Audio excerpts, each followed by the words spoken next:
Hi guys, welcome back to the English Superior Sales English course, and today we're looking at giving information. So here's a tip: don't listen in order to talk, listen in order to serve, and do so by asking really good questions. So what does that mean? You're not just having a conversation with someone and you're just waiting for you to talk back to them. Be like, okay, they've stopped talking. Oh, it's my turn to talk. No. What you're really doing is you're listening to what they're saying and you're responding to it. It's not about whose turn is it to talk. It's about having a real conversation. Now, if you're not good at making a conversation, well, you need to ask good questions. And this comes down to the types of words that you use in order to ask questions. So you've got two types of questions in English. You've got limited questions or yes and no questions, and then you've got more creative, open questions. Um, so, for example, are you from London? Only allows me to respond, yes, I am, or no, I'm not. But if I ask the question, where are you from? Well, now I'm able to say exactly where I'm from. I'm from Watford in the UK. So I, as the answerer of the question, am now able to give a more broader, a more detailed answer. And that wasn't by choice, that was your question. So you've got yes and no questions, which are limited, and then you've got more open questions. So Rudyard Kipling, who's an poet from England from a while back, he wrote this.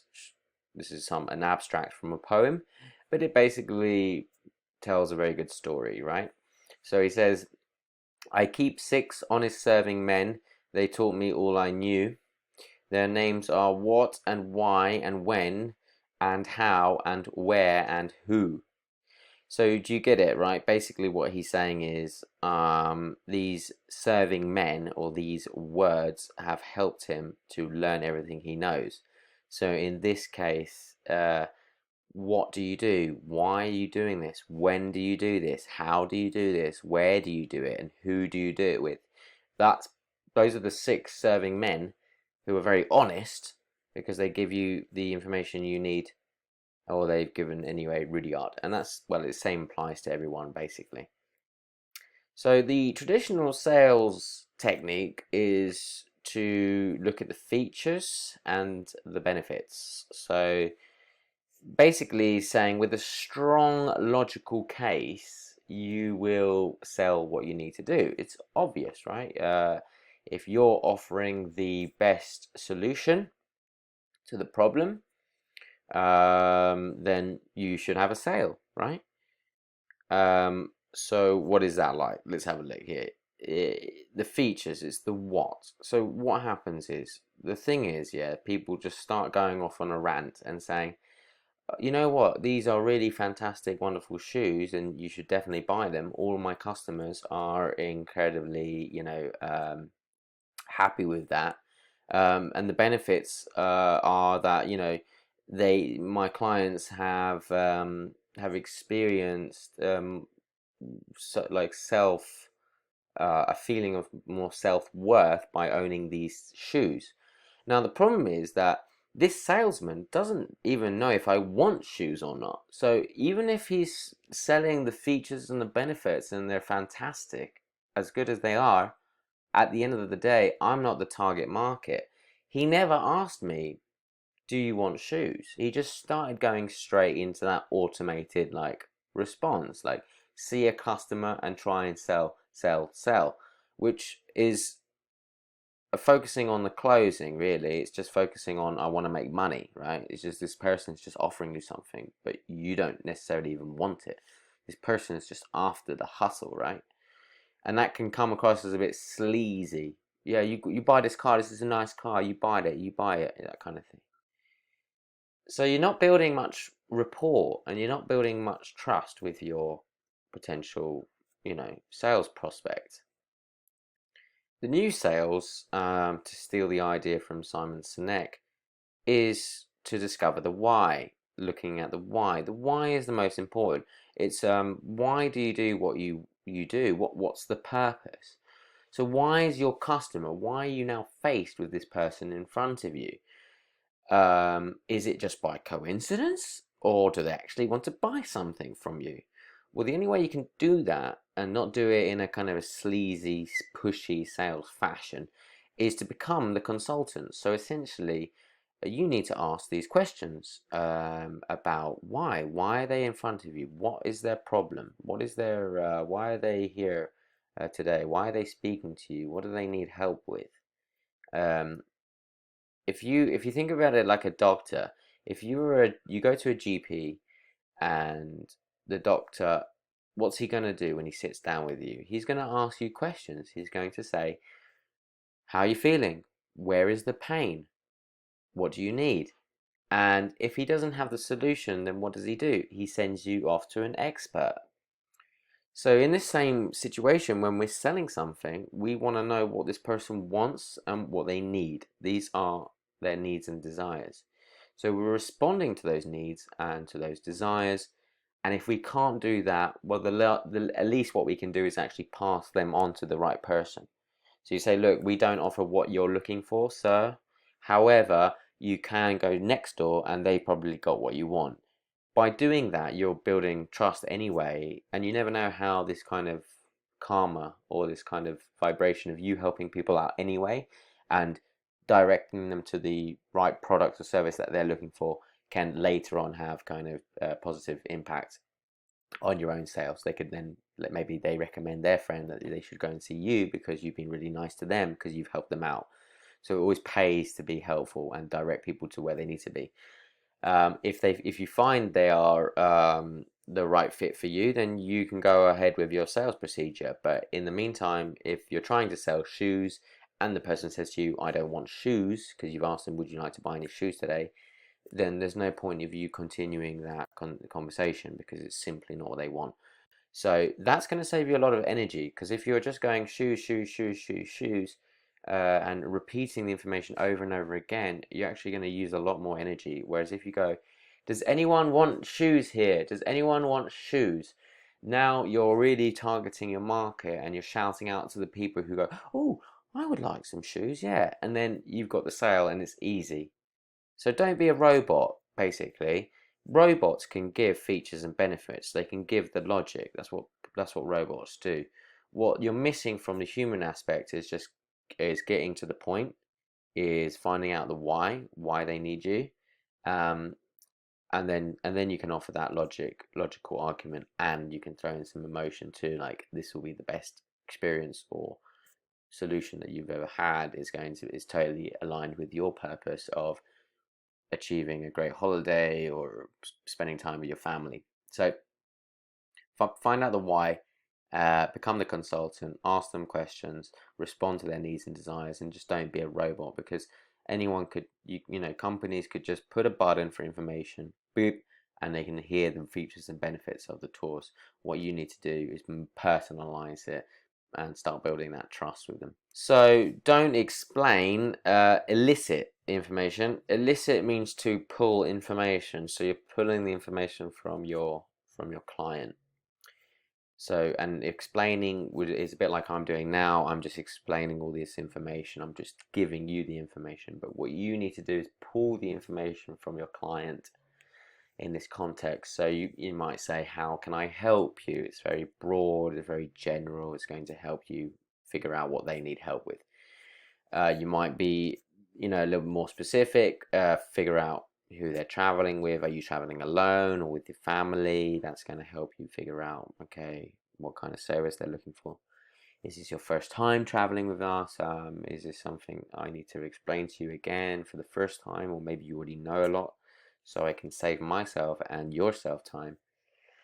And can you tell me more about your ideal route or your expectations and your reason for travel? No, I mean, any sort of information that's going to help you to offer them a better product or service, then that's better. Because let's say, for example, you say, oh, what's the reason for traveling? They say, oh, we're on our honeymoon. Oh, really? You're on a honeymoon? Oh, did you know we've got a special honeymoon, package where we bring your wife a bottle of champagne and some roses, and guess what? It's actually completely free of charge. We do that included in our service. Would that be something of interest to you? Do you see how now the client or the customer is going to be going, oh wow, they listen to me and they've actually got a product specifically to me. So that whole idea of really, honeymoon, treating your wife, that's the aspiration of the client. That's what they want to deliver. That's what they want, right? They're not again. He's not going to remember how much he paid in the future. He's just going to remember that experience of being with his fiance, his honey or his wife now, and having a fantastic time of being in luxury and whatever during this honeymoon um, package or whatever. So you're by if you didn't know that, if you didn't ask him why are you traveling and you didn't know that he was on his honeymoon, you wouldn't have been able to offer it. Or you could have, but it would have been a very blinded kind of shot. So listen actively. So listening is important, but it's not just the passive thing. It's not just waiting for your turn to speak. It's actually listening to people.